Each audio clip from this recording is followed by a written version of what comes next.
Royal Marines fast roping out of a Merlin helicopter as part of exercise Merlin Storm. Because on any deployment, Commando Helicopter Force needs to be able to protect itself. This exercise may focus on disaster assistance in preparation for Op Caribbean, but all elements of CHF are put through their paces for any eventuality. You can't land and refuel helicopters in isolated high-threat areas without being able to protect yourself. So as the Marines, we are commandos first, and we deliver the protection to the battlefield helicopters. And it's a unique capability that we work very hard to uphold.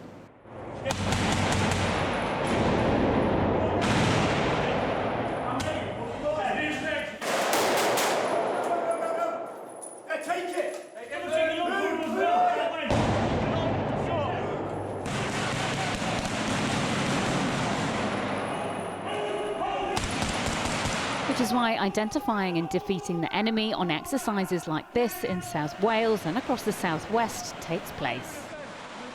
It is difficult, and that's why an exercise like this is so important, so that the ground elements can work in tandem with the air elements and work out how that communication link happens in real time.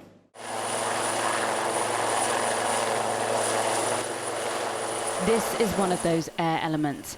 Wildcat helicopters manoeuvring underslung loads. This exercise includes personnel who have just returned from Op Caribbean and those who may be deployed there for humanitarian relief in hurricane season. Experience and knowledge can be exchanged. To have an exercise like this together, we do periodically, and the focus obviously on humanitarian aid, disaster relief or HADR operations. It's because we're attributed to potentially deploy to the Caribbean if we need to. We're practicing underslung load lifting for aid, practicing fueling, serials, reconnaissance. It's getting everyone together and practicing it in one place that's probably the key part where you get skill fade.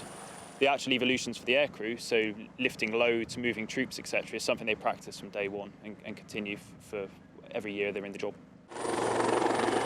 So what's it like flying a Wildcat on deployment? So the Caribbean in particular is quite a challenging environment to fly in. It's clearly very hot, which makes the helicopter performance relatively poor compared to more or colder climates. So the hotter it is, the poorer the engine performance, and that's typical across any helicopter. So when you're working in particularly hot climates or even high climates, so when you might be up at altitude at 4,000 or 5,000 feet, it degrades the engine performance so that you're approaching your power limitations. Now the helicopter is well configured to operate when it's hot and high. However, you just have to be a bit more careful, a bit more gentle on the controls to ensure that you don't exceed any tolerances. Royal Naval Air Station YEOVILTON in Somerset is where Commando Helicopter Force is based. From here, they deploy around the world, either on Royal Navy ships or with the RAF. Exercise at Merlin Storm is run by CHF but brings in other supporting elements from Joint Helicopter Command, which is why this is not just a Navy exercise. Everyone has their part to play. So my job as a mobile air ops team leader would be to go out forward of any helicopters arriving, recce landing sites or potential sites to be dropping kit and equipment or landing helicopters to provide relief. So in the event of a hurricane out in the Caribbean, and I'll be one of the mobile air ops team leaders who are attached to Commando Helicopter Force for any hurricane relief operation that we may or may not do later on this year. If there is a natural disaster, local infrastructure could be destroyed, which means moving troops into hard-to-reach places could be the difference between life and death. Which is why even transportation of Marines like 40 Commando is practiced during the exercise, making sure everybody is ready for the worst-case scenario. Whether you're a Chinook, Wildcat or Merlin pilot in charge of logistics or any other part of the team working on Op Caribbean, it's all about being prepared. In my career, I have been involved in humanitarian aid operations in the past, but they're all different. They all have their own unique nuances, and the Caribbean will be no different, I'm sure. I will be taking the mobility troop out there to provide the force protection and the tactical refuelling operations that are required. On deployment, these could be vital supplies that help save lives. Getting it right takes precision timing, great communication and teamwork. Okay, so in normal operations there's 2 aircrewmen in the back of the aircraft, the number 1 and the number 2 aircrewman. The number 1 aircrewman is predominantly up the front of the aircraft.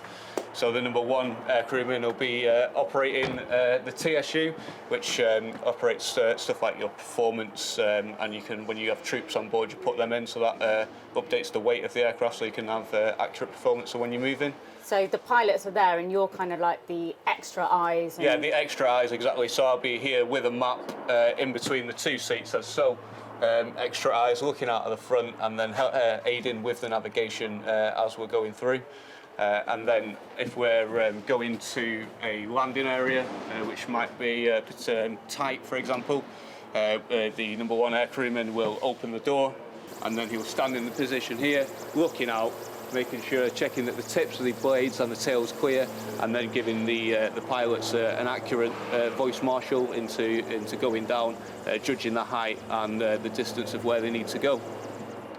The number 2 aircrewman down the back of the aircraft, predominantly, is his main roles is going to be checking the tail, making sure that the tail's clear when you're landing. Yeah. In just a normal transit, the number 2 aircrewman, they'll be monitoring fuel and low-level radios. And that's what those windows are for at the back? Yeah, the bubble windows at the back. So the bubble windows at the back for the number 2 aircrewman is just so he can put his head right out of the window.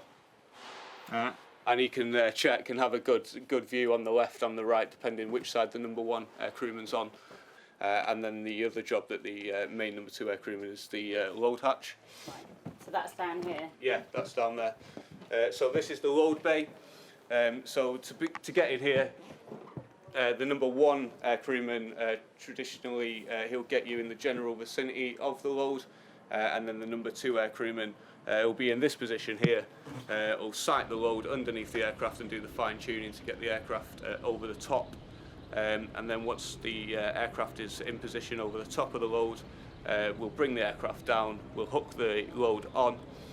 I'll check that the load is all true, plumbed properly and connected well, and then the number 1 aircrewman will raise the aircraft up whilst I'm in this position, just making sure that everything's good with the load, and then once we lift out of there and transition away, whilst we're transitioning, I'll be here making sure that the load is safe. I'll just be in this area here checking that the load's flying well and checking that it's within limits as well. But when you're doing that in a kind of potential hurricane scenario with extreme weather, what's it like? Obviously, if you're doing any of the job that we do in any sort of inclement weather conditions, there are always considerations. We've got various weather minimas and stuff that we have to abide by, visibility and cloud bases and stuff. But yeah, we train to be able to operate in all different weather conditions, and that's why we do the training that we do, to make sure that we can do it correctly and safely. This exercise involves personnel who've just come back and those who are waiting to be deployed to the Caribbean to help with humanitarian assistance if required during hurricane season. Air and ground elements have to work in unison so troops can react fast during disaster relief. Refuelling is being practiced, so if needed, helicopters can carry out multiple missions. It's basically used as a pit stop in different helicopter landing sites, so aircrafts can go and do a task, and they can come back, have a quick refuel in a selected area where we will be set up. We can fuel them, up they go and off again. And with that, we've come with 2 big air portable fuel containers which hold up to 1,900 litres of aviation fuel. I'm on op cabin at the moment, so I'm on my standby time, so just basically R2 ready to go whenever needed. They practice these manoeuvres time and time again, refuelling, picking up equipment, but none of it can be done without the right planning and logistics team behind it.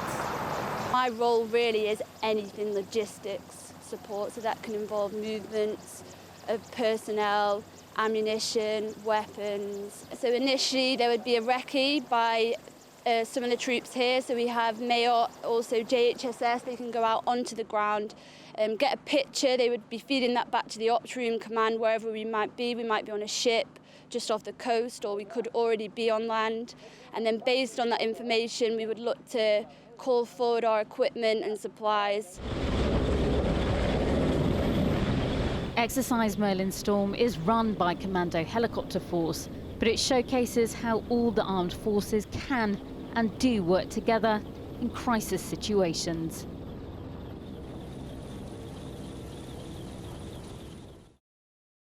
If you enjoyed this video, don't forget to like and subscribe to our channel.